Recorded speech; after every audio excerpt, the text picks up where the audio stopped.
Hello everyone, very warm welcome to all of you in Malviya Academy. Myself Saurabh Yadav, your mentor. आप सभी के मन में कई बहुत सारे उथल पुथल हैं आपके नए पैटर्न, नए सिलेबस को लेकर, CU/CET को लेकर। तो आज हम लोग इस लेक्चर में, इस वीडियो में समझेंगे कि आपका CU/CET का सिलेबस क्या हो सकता है, अभी तक BHU का क्या सिलेबस था, DU यूनिवर्सिटी ने क्या सिलेबस रखा था, सारी चीज़ें एक एक करके समझेंगे और लास्ट जाते जाते आपको वो संतुष्टि देकर जाएंगे। तो सबसे पहले हम लोग आज देखते हैं, ये सिलेबस होगा BA LLB और प्लस CU/CET के एक्सपेक्टेड सिलेबस क्या हो सकते हैं, उस पर हम लोग बात करेंगे। तो आइए बढ़ते हैं आज के इस लेक्चर में आगे। तो पहला आप एक मोटिवेशनल कोट के साथ हम लोग बढ़ते हैं। तो वो कोट क्या है? लक्ष्य भेदने को तत्पर, चूक गए कुछ पल कुछ क्षण, वही द्वंद्व दोहराने को, फिर से हमें हंसाने को, नया साल है फिर आया। तो 2022 का सभी लोगों को हार्दिक शुभकामनाएं। और इसी साल हम प्रण लेते हैं, जो अगली बार चूक गए हैं, जो इस बार तैयारी करने जा रहे हैं BA LLB की, वो लोग पूरी शिद्दत के साथ, पूरे दमखम के साथ हम लोग आपके साथ जुड़ रहे हैं। आप हमसे जुड़िए और इस पूरे महासंग्राम का अपने पूरी लगन के साथ, शिद्दत के साथ देखेंगे हम लोग। आज आइए देखते हैं पहले, सबसे पहले ये सिलेबस क्या है, BA LLB का सिलेबस क्या है उसको हम लोग देख लेते हैं। आगे बढ़ते हैं, एक मिनट। ये देखिए BA LLB का क्या सिलेबस रहा है BHU का। इसमें लीगल प्लस क्वालिटी के 60 क्वेश्चन आते हैं, जिसमें आप लीगल के 40 क्वेश्चन ले सकते हैं प्लस 20 क्वेश्चन पॉलिटी के। दूसरा आपका जीके का है प्लस करंट के हैं, जिसमें 30 क्वेश्चन आते हैं BA LLB में। ये BHU का सिलेबस है जिसमें 30 क्वेश्चन आते हैं करंट और जीके का, जनरल अवेयरनेस में। रीजनिंग में आपके 30 क्वेश्चन आते हैं, इंग्लिश में आपके 30 क्वेश्चन आते हैं। आपको लीगल एप्टीट्यूड और पॉलिटी मैं पढ़ा रहा हूँ इस बार। बाकी आपके सारे अदर सब्जेक्ट के टीचर, उनके भी सिलेबस आपको आएंगे, उनकी वीडियो आपको आगे आने वाले समय में मिलेंगे, तो आप थोड़ा इंतज़ार करें। तो आगे बढ़ते हैं। ये देखिए BHU का कैसा रहा पैटर्न, कैसा है। सबसे पहले आप देख लीजिए, BHU में 150 क्वेश्चन पूछे जाते हैं, जो 450 मार्क का होता है पूरा। आपको 2 घंटे दिए जाते थे, जिसमें नेगेटिव मार्किंग 1/4 होती थी। उसी तरह दिल्ली यूनिवर्सिटी में आपसे 100 क्वेश्चन पूछे जाते थे, प्रत्येक क्वेश्चन 1 मार्क का होता था, टोटल 400 मार्क है। समय वही रहता था, 1/4 यहाँ भी है, और ये वाला सिलेबस सेम है। हम इसको इसलिए रखे हैं कि अगर मान लीजिए CU/CET में थोड़े बहुत चेंजेज हो जाएं क्वेश्चन को लेकर, जैसे इसमें 100 क्वेश्चन है, इसमें 150 क्वेश्चन है, CU/CET का हो सकता है इस बार 100 ही रखें। तो ये सिर्फ आप एक बार इसको देख लीजिए। BHU का ये सिलेबस है जिसपे हम लोग मेनली फोकस कर रहे हैं, और बाकी CU/CET का भी हम लोग आपको एक्सपेक्टेड बताने जा रहे हैं। तो आइए आगे बढ़ते हैं, इसको देखते हैं क्या है। ये देखिए CU/CET में अगली बार जो इससे पहले एग्जाम्स हुए, उसमें कौन कौन university, Assam university, central university of Andhra Pradesh, central university of Gujarat, central university of Haryana, central university of Jammu, इस मिला के पूरे 12 सेंट्रल यूनिवर्सिटीज़ 2021 में शामिल हुई थी जिन्होंने एग्ज़ाम करवाया है।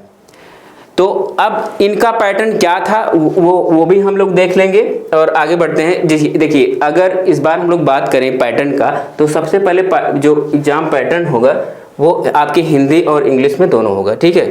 तो आइए 1 मिनट हम लोग देख लेते हैं। ये देखिए, ये है आपका एक्सपेक्टेड BA LLB का एक्सपेक्टेड, जो इस बार CU/CET जो 2022 में होना है, CU/CET 2022 में जो होना है उसका एक्सपेक्टेड सिलेबस है, उसको आप देख लीजिए।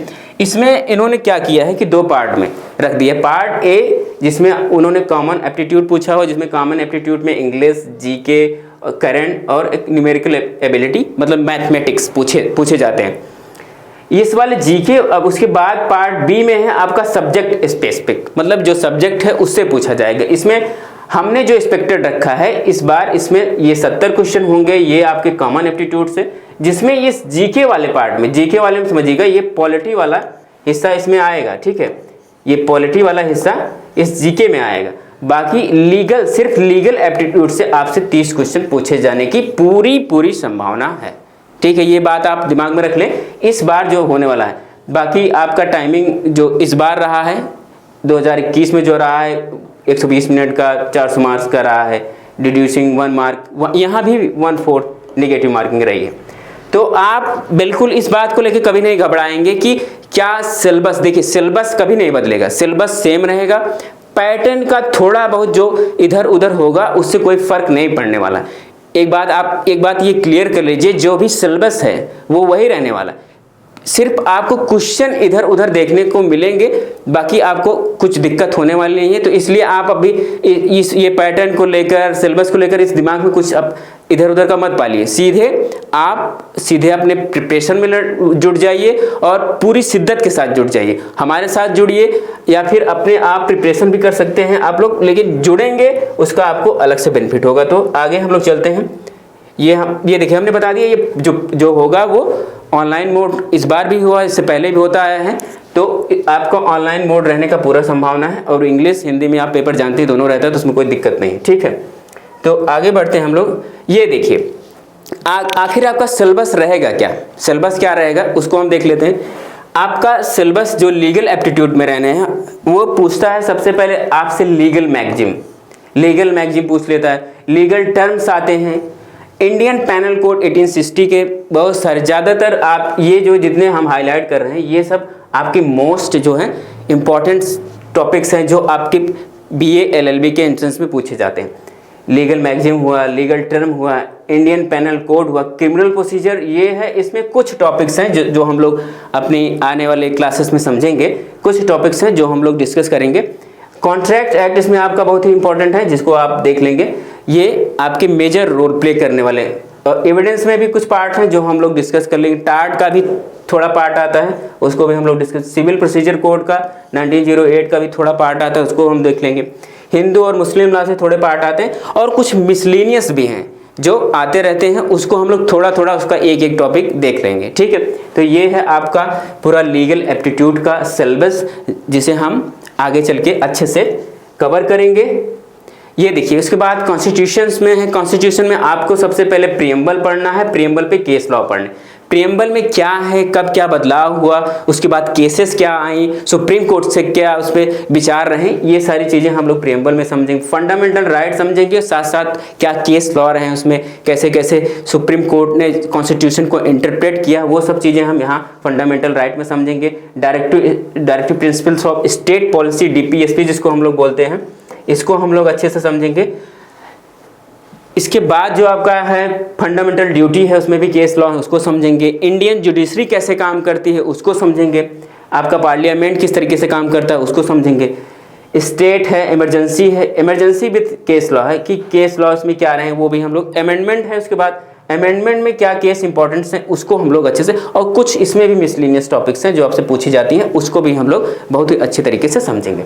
तो ये पूरा सिलेबस रहा है आपका, जो हमने अभी आपको बता दिया है। अब अगर आप हमसे जुड़ना चाहते हैं ऑनलाइन कोर्स के माध्यम से, तो आप ये कोर्सेस लॉन्च हो चुके हैं, जो आप कुछ ही दिनों में आपको कक्षाएं मिलने लगेंगी।